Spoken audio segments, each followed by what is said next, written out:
अब मोहि भरोसे हनुमंता बिनु हरि कृपा मिले नहीं संता। जब भगवान की कृपा होती है तो ऐसे दिव्य संत के दर्शन होते हैं दोस्तों।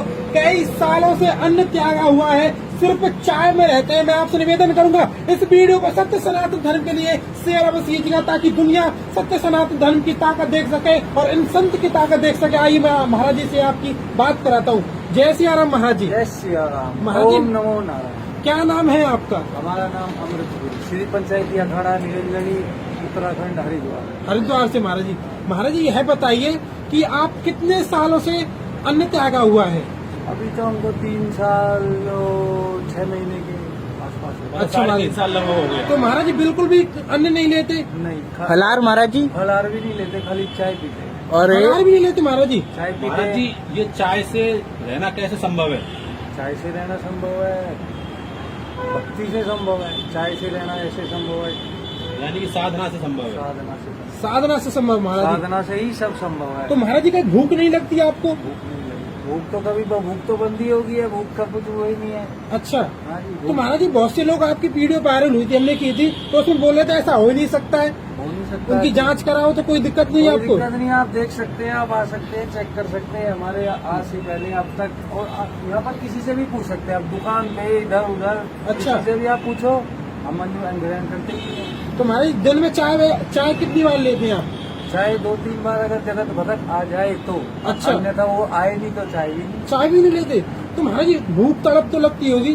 नहीं, अब तो वो तो सब भोलेनाथ के ऊपर इच्छा तो भोलेनाथ की है, हमारी इच्छा कुछ नहीं है। हम तो है ही नहीं दुनिया में, सृष्टि में हम है कहाँ? अच्छा महाराज है जी। तो भोलेनाथ जी। जैसी उनकी इच्छा, जिस साल में भोलेनाथ रखेंगे उस साल में हम रहेंगे। महाराज जी, ये बताइए, जो आपने भस्म लगा रखी है, ये संत लोग भस्म क्यों लगाते हैं?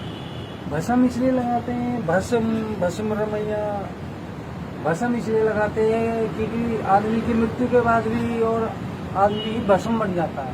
जी। इसीलिए हमने अपना साधु संत और रूप धारण करा है, या तो भोलेनाथ की तपस्या करे, पूजा करे, तो इसीलिए कि हमारा तो शरीर भी नहीं है, जी। हमारी अपना कुछ भी नहीं है, इसीलिए हमने अपने आप को भोलेनाथ को समर्पण करके त्याग कर दिया। जी महाराज जी।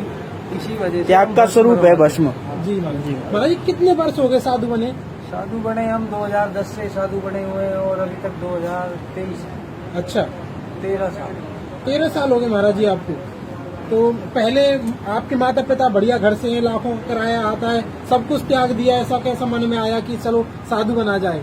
उसके लिए तो बस कहते हैं, ऐसे बोलते हैं, हमने सुना भी है, गुरु महाराज कहते हैं जी। भक्ति करे कोई सूरमा, जाति कुल वर्ण खोए, छल जी। कपटी लोभी से भक्ति कैसे होए। जी महाराज जी। तो इसका यही है कि भक्ति करने के लिए तो एक सूरमा के जैसे रण में उतरना पड़ेगा, जी युद्ध करना पड़ेगा। बिल्कुल बिल्कुल। महाराज जी कभी भोले बाबा ने दर्शन दिए कभी? भोले बाबा तो हमारे कंकर में शंकर, जी। भोलेनाथ तो हर टाइम हमारे साथ है। अच्छा हमारा रूप ही भोलेनाथ का है।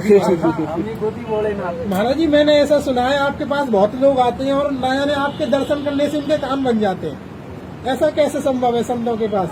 हमारा कुछ नहीं, सब गुरु महाराज की कृपा है, गुरु महाराज की निरंजन कृपा। देव की कृपा है, जी। कार्तिकेय भगवान की कृपा है, अच्छा। भोलेनाथ की कृपा, माता पार्वती की कृपा, गंगा माता की कृपा। अच्छा। सब आशीर्वाद इन्हीं का ही है। जी। हमारा तो कुछ नहीं है। जी। हमारी तो सांसें भी नहीं है, रात को सोएंगे, सुबह नहीं उठेंगे, फिर क्या बिल्कुल। कहें, बाबा जी तो गए। जय हो। तो महाराज जी ऐसा कोई आम इंसान भी कर सकता है, दिन में भूखा रह सकता है? 3.5 साल हो गई आपको। कर सकता है, लेकिन ये तो एक हठी योग है। हटी हो गए, हाँ, साधना है। साधना है, योग ही एक तरह से हठी योग है। इसको करने के लिए पहले इसको तो कितना अनुभव करना पड़ेगा। जी। तो उसके महाराज बाद- जी इसके पीछे कोई राज है, क्यों कर रहे हैं आप ऐसा? क्यों कर रहे हैं, जी। ये बात सही है। क्यों कर रहे हैं? हाँ। हम तो अपने सनातन धर्म के लिए कर रहे हैं। अच्छा, हाँ, अपनी धरती माता के लिए कर रहे हैं, गौ माता के लिए कर रहे हैं। क्या बात है। हाँ जी। मतलब सनातन धर्म की रक्षा के लिए आपने हटियो किया हुआ है कि भूखे रहेंगे और साधना करेंगे। सनातन धर्म के लिए तो हम समर्पित है ही हमेशा। हमारा क्या है, हम तो सनातन धर्म के लिए ही साधु बने हैं। जी। जो साधु बने ये सनातन धर्म के लिए ही बने हैं। अच्छा महाराज जी। हाँ, लेकिन योग है कि योग इससे है कि योग करने से हमारा स्वस्थ रहता है। बिल्कुल। हाँ, न तो हमको बीमारी कोई होती है, जी। न तो कुछ हमने कोरोना का वैक्सीन भी नहीं लगाया। अच्छा महाराज जी। तभी भी कुछ नहीं हुआ। कुछ नहीं हुआ, सही हाँ, बात है। न तो बुखार होता है, न तो जुकाम होता है। गंगा किनारे ऐसे रहते हैं गंगा किनारे ऐसे रहते और हैं। सुबह गंगा में स्नान करते हैं। जी, हाँ, जी। ब्रह्म मुहूर्त में।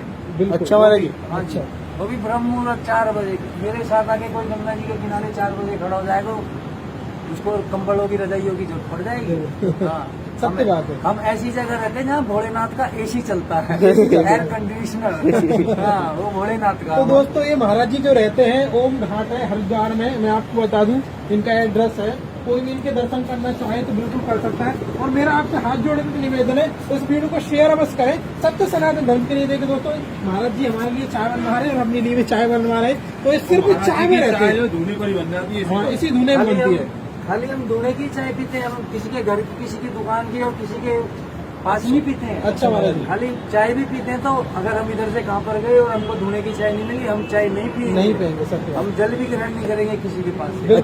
तो दोस्तों आज हमने आपको बड़े ही अद्भुत संत के दर्शन कराए, जो कि सिर्फ चाय पी करके ही अपना जीवन यापन कर रहे हैं और गंगा के किनारे पर बैठ करके यहाँ पर भजन तप में लगे हुए हैं। तो आपको ये वीडियो पसंद आई हो तो इसे शेयर जरूर करिएगा। सभी को जय श्री कृष्णा, जय श्री राधे।